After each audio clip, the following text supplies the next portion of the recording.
अस्सलामुअलैकुम वरहमतुल्लाहि वबरकातुहू। क्या आप बालों की वजह से परेशान हैं? परेशान न हो, आज मैं एक ज़बरदस्त स्प्रे लाई हूँ।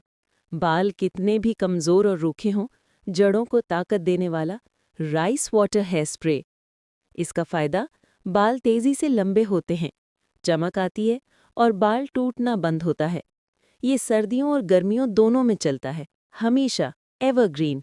इसके लिए चाहिए 2 चम्मच चावल, 1 गिलास पानी, 1 चम्मच एलोवेरा जेल, चंद कतरे विटामिन ई ऑयल अगर हो तो। बनाने का तरीका, चावल को पानी में 4-5 घंटे भिगो दें। पानी छान लें, इसमें एलोवेरा और विटामिन ई मिलाकर स्प्रे बॉटल में भर ली। इस्तेमाल का तरीका, रोज़ाना बालों की जड़ों और लंबाई पर स्प्रे करें। बाल सीधे और सिल्की हो जाते हैं। 1 हफ्ते में बालों की ग्रोथ नज़र आती है। नतीजा, ये स्प्रे इतना हल्का है कि बाल चिपके भी नहीं होते और मध्यम बाल फिर से पुरजोश और घने नज़र आने लगते हैं। खुश रहें, आबाद रहें।